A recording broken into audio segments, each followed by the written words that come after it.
Um, yeah, I figured he's napping in like a little like tiny swing thing in here. And there's good Yeah. light in here. So Yeah. I didn't want to move him and chance it. I'm in like weird lighting Sounds though. good. No, it looks good. It doesn't look weird at all. It looks like the Thanks. back is bright, but it looks Yeah, fine. that's the very bright sun shining in my windows. Tis bright. Same Okay, I sun left my shines through phone my over face. there. Do you remember For what? do you want to talk about the three things I had suggested? Do you want to do something else? Do you want to mix it up? I didn't understand all three things. I can read them again. Okay, yeah, because I left my phone over there. Okay, let me see. Nope, you didn't do it there. You did it. Sure. He said, here are things, people who are stuck in their ways and can they really change? That one I get. Advice from people on your kids who don't have kids? What does that mean? Like people that like to give advice about what to do with your kids who don't have kids. Oh, people giving advice, giving you kid, like child advice Uh-huh. when they don't have kids. Uh-huh. Gotcha. I was so confused. I'm like, kids who don't have kids. I read that wrong. Okay. Or letting pride get in the way of connection. Yeah, we can do those. Are you good with those ones? Yeah. Okay, cool. You want to start? Sure. Let me pull up my. Oh no. Okay. Is it too loud? I'm right. Like there's a lawnmower. Do you hear it? I have No? the wind coming in my window right here, so I can't tell. So Okay. welcome to Well, real life. yeah. No kidding. Okay. Welcome back to another episode of the In Raw Life podcast. It is getting so raw and real today because we are in different locations than normal. Jess is in her bedroom because the baby is sleeping nearby, and I am going for a walk, which sounds absolutely crazy, but my leg has been out, and so the only thing, hi puppy, that feels good is to walk to make it feel better. So, I mean, not my leg, like I have sciatica, I mentioned last time. So my back has been Uh-huh. out, and I was starting to get better. And then I was actually feeling really good yesterday, but I overslept, so I didn't stretch. And it like put me back a day.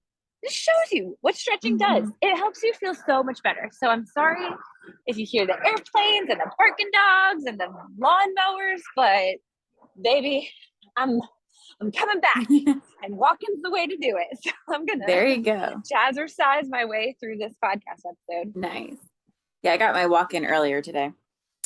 But yeah, welcome. We are testing out the idea of like, I mean, they're not really mini topics because they could all probably be a whole episode in themselves, but Oh, for sure. just kind of touching like mini conversations on these topics. I picked the number 3 because that sounded like a good idea. And Mm-hmm. hey, Maxie, and just kind of having a little mini conversation about each thing. And we'd love to hear from you guys if you have any topics, situations in life, things you feel alone in, or you know you're not alone in, and you want others to know that they're not alone in it. Just send it to theinrawlifepodcast@gmail.com and we can discuss it. Just have a conversation. Yeah. Because I heard this on a podcast that I was listening to this morning. They were like, oh, it's Chelsea Handler. So like she's famous, but I went back, I started listening to like sporadically listen to some of her episodes. I was like, oh, let me just go all the way back to the beginning. So I listened to the first one today. And she's like, yeah, I'm doing this because like I'm good at giving advice and I like giving advice. So that's why I'm doing this podcast. And I was like, oh, that's us. Like we have good conversation. We've lived enough situations in both of our lives differently that, and I believe we're pretty decent at giving advice or talking about things and diving into things and giving different perspectives. So that's what we want to do. So if you're on YouTube, you kind of already got a little peek into what we're going to talk about. But if you're not watching us on YouTube, let's see, the first one, and these were all things that happened to be in other conversations in my life, like literally yesterday. And I thought, oh, those all could be interesting things to talk about. So the first one was, like, what was it? really stuck, not stuck. I used a different word. You said people who are stuck in their ways, can they really change? Yeah. So, we kind of become who we are in our personality by age 5 or something, they say. And different things in our childhood shape that. And we start to believe who we are, believe what we're told we are. And then that's who we become. And everything that we live through shapes who we are. And so by the time we're adults, especially now we're in our mid-30s, we're pretty solid in who we are. But both Sierra and I believe, have challenged that notion. But I feel like so many people think, like, they use it as an excuse or a crutch. Like, well, this is who I am because of who I was made to be, and I'm just not going to change, or it's not possible for me to change. Or it's not, or they believe that about other people in their lives, that it's not possible for them to change. And I don't know, like, are you on the same page with me, Sarah? Or I think we're on the same page, but I don't know. Yeah, it's actually funny. This is such a hilarious comparison, but I was having this thought today because about my dog. So Your dog? my dog. Okay. Because okay, so here's where my train of thought went. You can't teach an old dog new tricks, right? And so my thought was, when I got my dog, he was already 4 years old. Now he's 12, and he is such a bad dog. Like, he's a good dog. He, like, he loves you and he does all that stuff. He's not But trained. he's yes. Whenever he's pissed at you, he pees. Like, he'll just be like, "Oh, you didn't love me for as long as I wanted. I'm gonna go pee on the carpet." Or, "Oh, you gave the kids more attention than I did. I'm gonna go pee on the carpet." Like, Oh, don't get any ideas, Max. one of Jay's worst memories was when we were potty training Arrow, and Arrow had peed his pants, and so he'd taken Arrow to the bathroom and was like working with him there, and he was like, there's just a lot going on, and he comes out and Dex had peed on the carpet. It was just like, it's nonstop, and there's other things too, like whatever. And meanwhile, I walked the kids to school, and when I was walking home today, one of, like, the crossing guard's dog just sits in the van as if he's driving. He's like a big bulldog or pit bull, not bulldog, big pit bull, and he just sits in the driver's seat and he just watches everybody go by. And I look, like, I was like, "Hey, Murphy." His name's Murphy. I say, "Hey, Murphy," and he just turns like this. He doesn't bark. He doesn't do anything. He just looks at me like, "What's up? I'm just driving my van that's parked." And I'm like, "This dog is amazing." And I told her, like, our crossing guard, I'm like, "He's such a good dog." She's like, "I know. He is. He's the same age as my dog."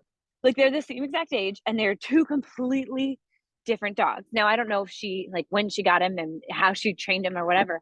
But when I had Dex, I was like, you know what? He's already lived 4 years. Like, I can't teach an old dog new tricks. And that's, like, kind of the mentality that I just accepted. Mm-hmm. And meanwhile, I have a cousin who got a used dog, is what I call them. if they've already been somewhere else, they're not a new dog. I would say pre-loved, but maybe Pre-owned. not. Pre-owned dog. So anyway, A dog that got out of a relationship. Yeah, that's true. Anyway, and that dog, she, like, took it to doggy boot camp or whatever, and he is, like, so well behaved, like, trained, knows everything, like, sits on command, uh, goes on command, and she's, like, used him as a therapy dog in a hospital. But when I met him at first, he was crazier than my dog. So, I mean, she spent thousands and thousands of dollars to do it, but this dog is, like, so well trained. And so my thought was, like, I just accepted, like, oh, you can't teach an old dog new tricks. And I don't know if I should have accepted that, because now I have a 12-year-old dog who's not trained, and I'm not going to spend thousands of dollars on it now, or whatever. I mean, maybe I could still spend hundreds, but because he probably is going to live for a very long time. But, like, I don't know what, like, it's just a crazy thought. And so it's funny to me that, like, I do think you can teach an old dog new tricks. I also think the older they get, the harder it is, but it's still possible. And I mean this now, not just speaking about dogs, but also speaking about humans. Yeah, well, so I mean, dogs and humans are also, of course, different. And within the dog world, there's definitely different capabilities and intelligence. So, like, Maxie, we've had her since she was a baby. We did not necessarily train her. But as she got older, even she moved in when we were living with Jed, she moved in with us. when she was already 6 years old, I think. And at Jed's house, there's no fence. And his dog just goes out and stays within the yard, like she knows, because she's very well trained. And so Maxie just kind of learned because she has the capability. So she learned quickly, oh, I stay in the yard even though I'm not on a leash. When that is not her natural way of thinking before. So I think it depends, like when it comes to a dog, it also depends on the dog and their age and, their actual capability and intelligence. But when it comes to humans, I believe, and yeah, age, it gets weirder to think about changing, but I believe we're all capable no matter what, even in much older age. But maybe it's the desire that comes in, like the I don't know. I would desire to, argue like whatever the with you. change might bring, the desire for that outcome versus where you're already at. I don't know. I don't know. I don't think like I feel like none of that is accurate in my mind, just because not to be rude.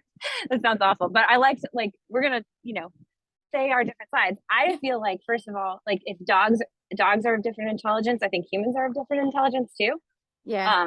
Like people have like social differences, and like some of it's nurture and some of it's nature, like people with um what is the word I'm looking for? Like social um not disabilities, but like people with autism and things of that nature, where it's like it's just like I don't know, like some people have, and like not even just autism. I think some people are just born with this innate ability to read people and to understand and to strive for growth, and other people are kind of like, some people are born with like an ignorance where they can just like live really happy in their current circumstances, whether it's good or bad. Sometimes it is good, sometimes Mhm. it's bad. Sometimes I'm super jealous of the people who just ignorantly live through like things, and they're like, this is just the way it is. And I'm like, oh my gosh, I Mhm. wish I could just think it was that simple and not, Mhm. dwell on these bigger things that are actually going on.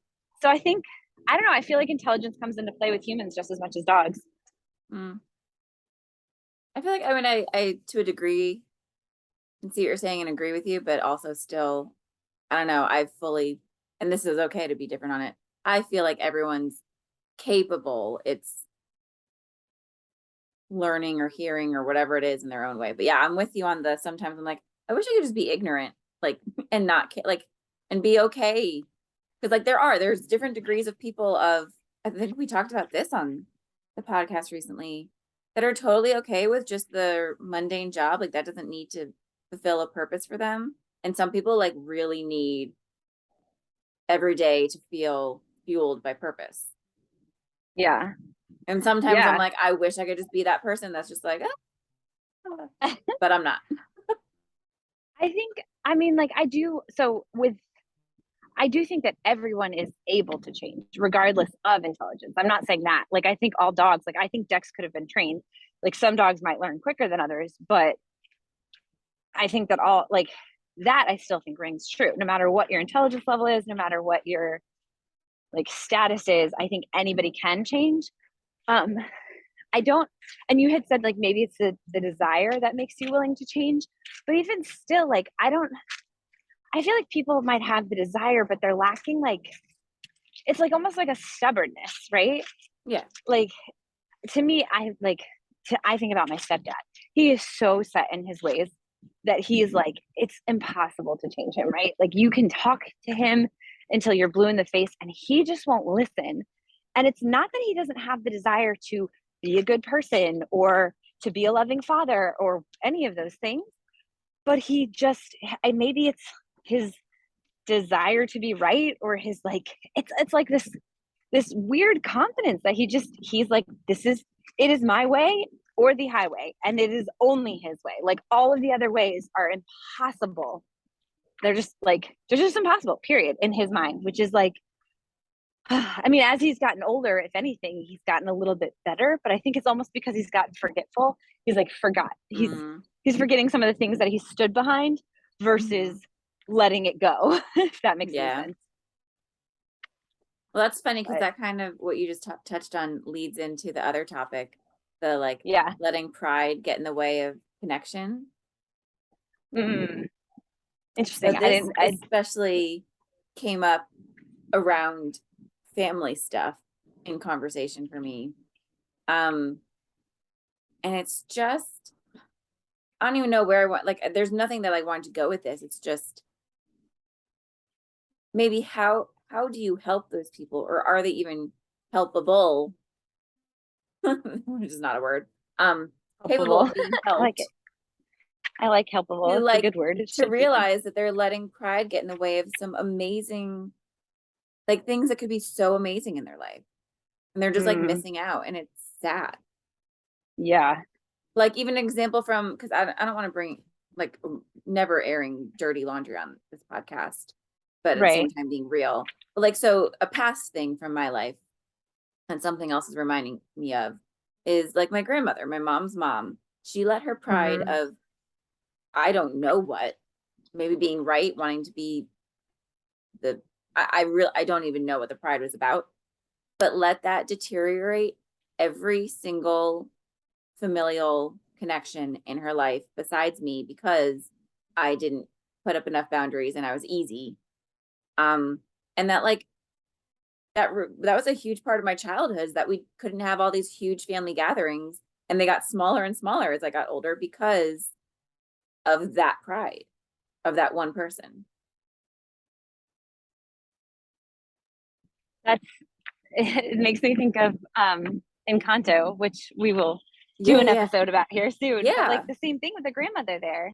And she changed though at the end. She saw her She ways. did, which I felt like is not true. That's a very Disney ending. Yes. It's not true to real life, but it is, Awakened and baby. I think that's so beautiful to like look at that too. Like, you know, she started out with dreams and hopes and like these big plans for her family, and then she put a lot of pressure on herself to make it, you know, have all of like to meet all of these certain requirements.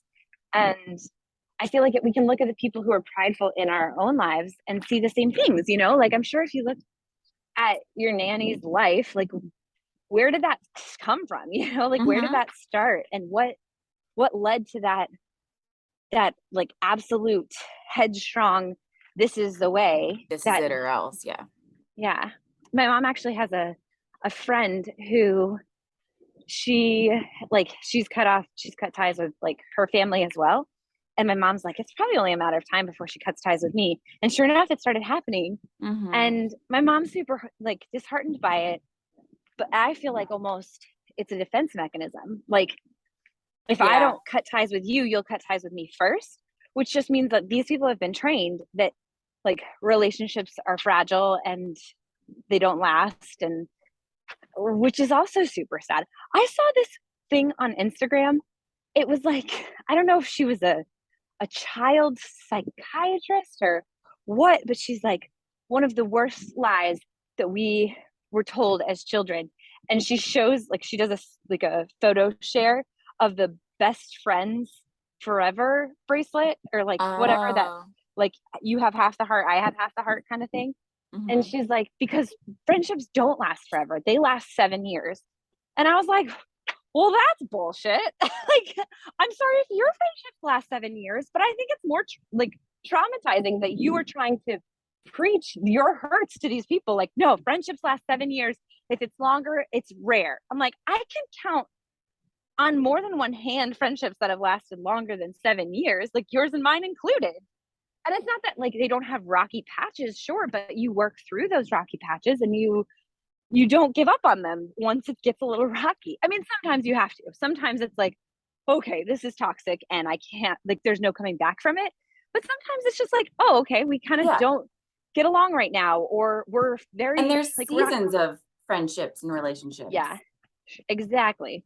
Sometimes, like, distance, for some of my friendships, distance has made it more difficult. For others of my friendships, distance has brought us closer because Mm-hmm. we're both lonely and we talk more, whatever, you know, like, it's just, I don't know. I was so annoyed by that reel. I'm like, no, you've been hurt and you just are sharing it. You're Yeah. putting it on blast.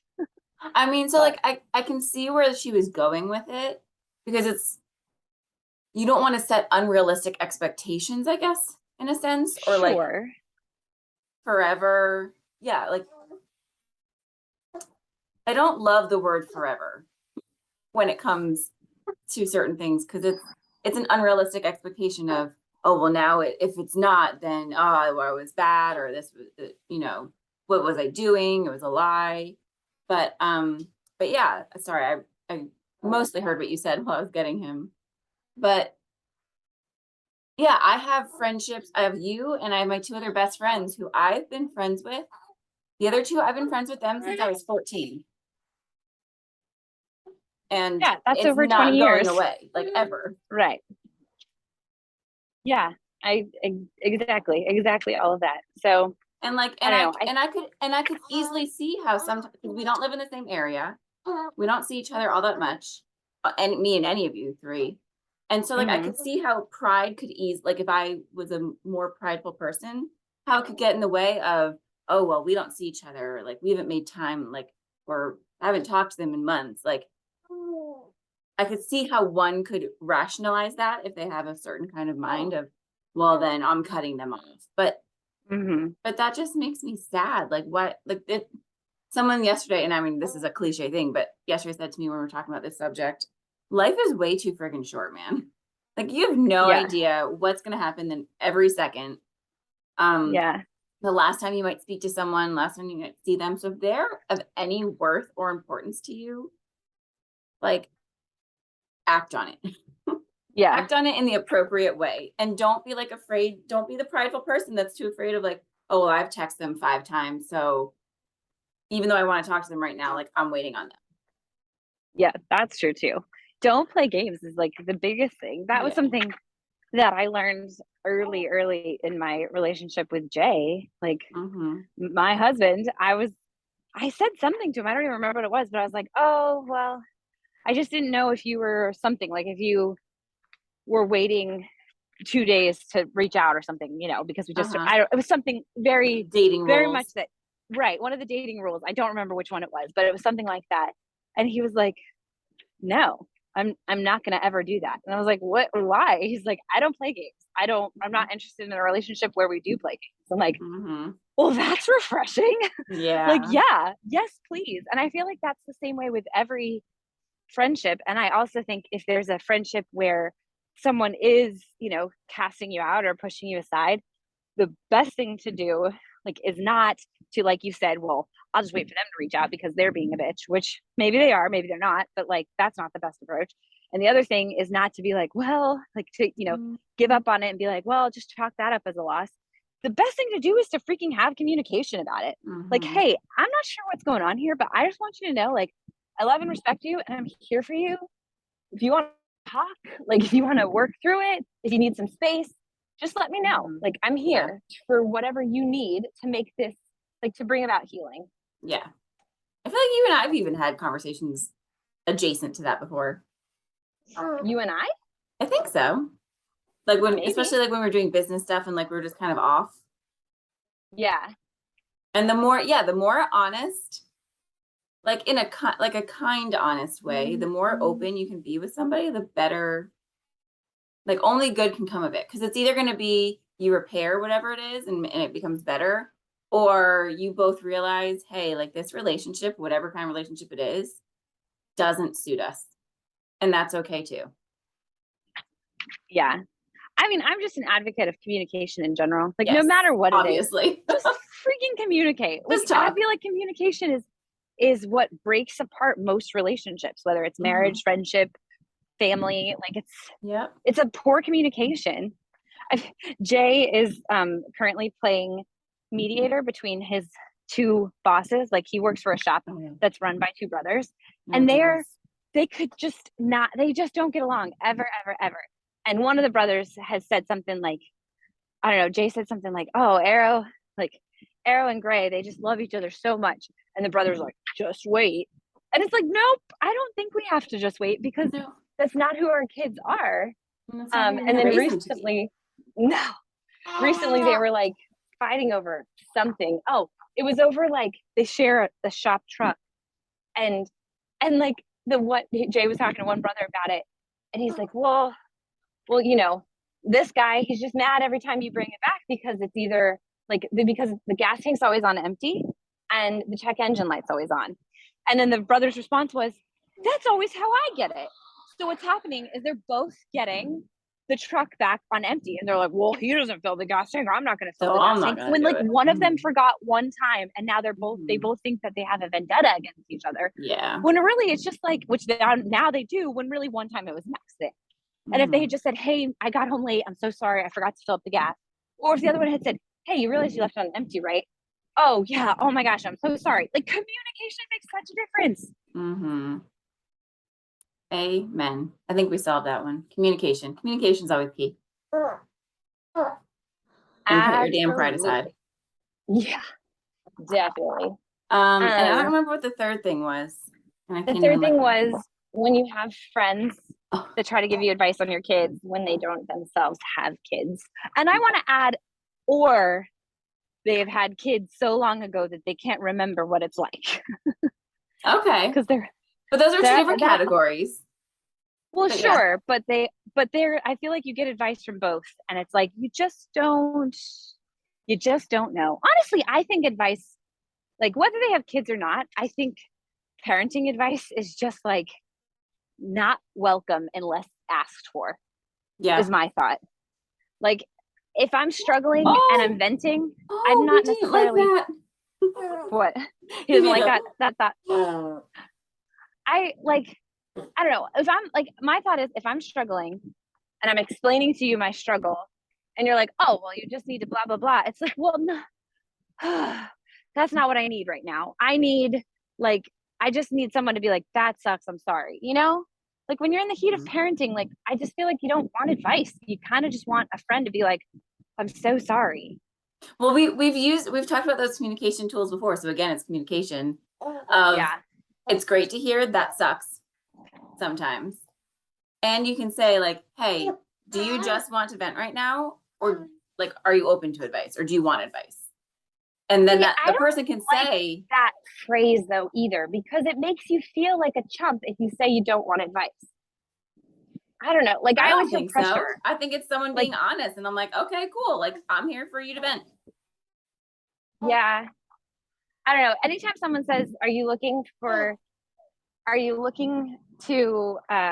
vent or for advice? If I don't say advice, I feel like I'm not willing to work on myself.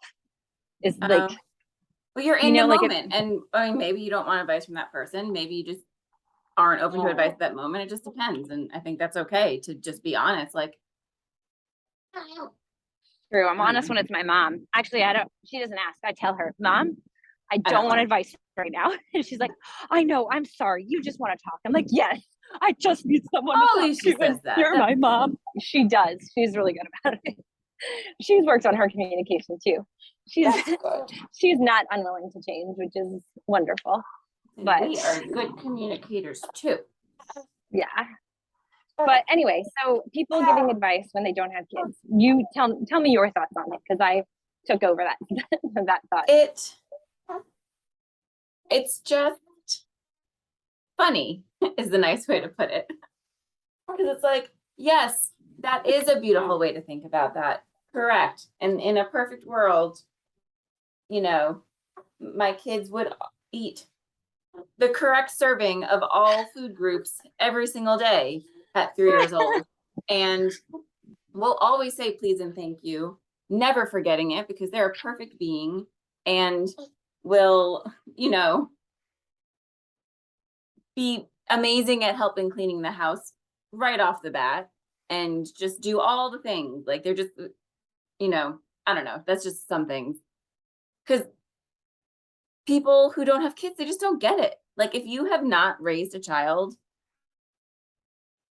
it's just, you can have all of these beautiful expectations. And I'm sure every parent, you know, can attest to this. Like you have these ideas, even if they're not responsibility wise or not food related or whatever, you have these ideas about what it's going to be like to be a parent and how you're going to parent and what how your child will react to it. And then guess what? They're like, hey, I'm here and this is who I am. And like, well, it has nothing to do with what you expect. I have to figure out how to parent that child. It's so true. And especially like, well, not especially, but sometimes the child has all of your like none of your really good qualities and all of your worst ones. And you're just like, I remember doing this to my parents and I didn't understand why they got so upset. And now I hate it. Or I did it. something so similar and I'm like kind of proud of her for doing it for herself, but really annoyed as a Yes, parent because she shouldn't be doing it. yes, I've been there too. Like But yeah, being on her iPad for 2.5 hours at midnight on a school night, a few nights in a row. wait, why are you proud of her? Well, so I'm like, okay, she figured out a way to get what she wanted. Oh, like to sneak it Great. or whatever? Huh? To sneak it, or did she get her way because she like So she figured was out? sneaking it. She's like, I really want to do some stuff on my iPad. I don't get to Mhm. during the week. And she even, I should have known. I kind of had an inkling, but I'm, in the thick of newbornness, so I'm too tired.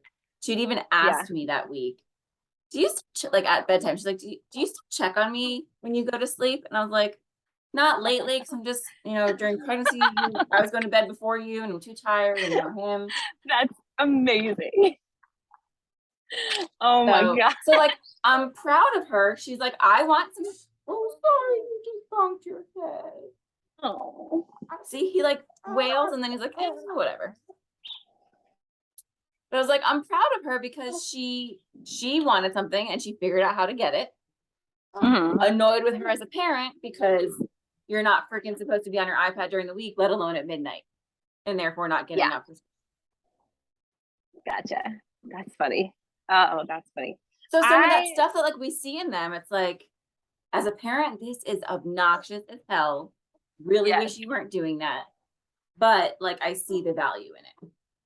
For me, it's whenever Arrow is fighting me on something that he really wants it and he's so headstrong and he just is like, well, he comes up with every Yeah. excuse, like every excuse to Oh, fight that's it, like which is you? what I did.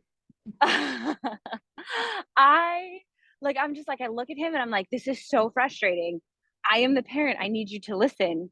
But at the same time, you're going to grow up and you're going to question things and you're going to not And just that's great. accept the norm. And I love that. So like, See, I exactly. don't, yeah, like I don't get too mad at him when like I get mad at him and like, you need to listen. But at the same time, I never like punish him for that because I love that in me. Like I don't accept things at face value. And maybe it's an annoying quality if you're my mother or my husband. However, I have to freaking fight sometimes for what I believe in. And you know what? I don't know if I said this last week, but Jay recently said to me, like he was listening to a podcast with a pediatrician on it, and he was like, I finally understand why you've chosen some of the things you've chosen. Like things he's fought me on that he didn't think we should do. He's like, I get it. And I'm glad we did it your way. I'm like, thank you. Thank you so much for that validation. I needed it. So Aww. anyway. Love that.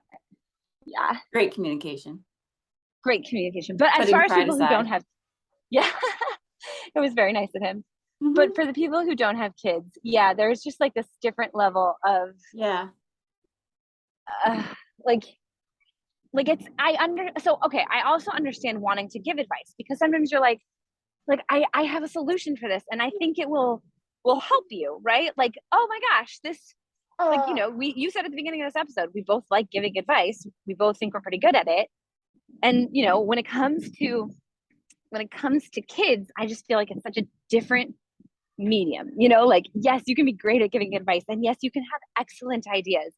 But at the end of the day, like most of those ideas, especially if you don't have kids, can be extremely hurtful for the parent instead of helpful. And that's what I think you have to think about if you like anytime you're giving advice is like, is this going to help this very tiny situation that they're in? Or is this going to hurt this parent's pride as a parent? Like what are they going to come out, like what's going to come out of this? And I think like for me, that's one thing I'm super grateful for. Because I know like a lot of moms are like, oh, like every time they're given advice by like an older person, it's excruciating to them because they're like, first of all, like you raised kids 60 years ago when peanut butter wasn't allowed. Like I don't need your help with that. But second of all, like it crushes your spirit. And me, like I said, just describing Arrow, like I'm so headstrong and I don't care what you say, I'm going to do it my way. That people's advice doesn't bother me, but like usually it can occasionally. but, or like usually typically just annoys me and I'm like, okay, whatever. I'm not taking that. But like, if you're a new mom, first of all, if you're not used to like, if you don't have the idea that like most people are wrong and you're right, which is not a great, that's not a great way to describe what I am, but you know what I'm saying? Like, if you don't have the ability to like, I don't know, to stand up for your thoughts and you start to question yourself, like we all have been there where you just question, like, did I make the right choice? Was that stupid of me? Like, moms, no matter what, whether anybody gives you advice or not, you're already sitting there thinking like, oh my gosh, have I made the right choice? Is this what's best for my child? Is this what's best for my family? Is this what's best for me? Like, you have that thought so much. So when somebody comes in and gives unwarranted advice, it's just like, oh my God, I thought I had it. And now this person is looking at me and I'm like, they see something so clearly and I must be an idiot that I didn't see it, when that person might be wrong. But this is just what like the hormones and the anxiety of motherhood can do to you. So yeah. Anyway. Well, we only have 2 minutes left, but I was going to say one little devil's advocate thing on that, which is going against why I brought it up. But we as parents can also sometimes, like, I don't know how to word it the best. Like, we do, like, we're already judging ourselves, so it's hard to like hear it. But at the same time, we can have an open mind, like if a few days later and be like, okay, like, can I believe the best that like this person was trying to do their best with talking to me? Yes. Do I have to take what they said? No. Can I think about it and think maybe that is a good idea or maybe it's not? Yeah, we can. Because I'm someone who really, I love gathering advice, and then I usually kind of go with my gut anyway. Yeah. But it's okay, and it's a little bit of that's pride for me, and it's okay to be like, you know what? Sometimes some other people might have the answer or might have like a little clue into the answer and like take some of that too. So that was my little devil's advocate, but we got 1 minute. So let's why don't we just film the afterwards and then clip it together so we can still talk for the last minute. You know what I mean? Well, I just had one more thought, which I was just gonna say that I think like sorry, now I'm all confuddled, but I think with that, like that you hit the nail on the head with something like so important in all of these situations, like all the things that we've talked about on this so far, which is just take a deep breath, take a moment, and remember, like, think to yourself, what is their best interest for me? Like, are they coming? Is there a chance that this is just them trying to be as kind, loving, and helpful as possible? And like, move from that. Even if they've done it in a bad way, they've been a jerk, they've been prideful, they've been whatever about it. Remind yourself that this might be their best interest for you, even if it's showing up kind of shitty. So yeah, I like it. Okay. Now, thanks for joining us, and please rate, review, and subscribe to the podcast. That helps our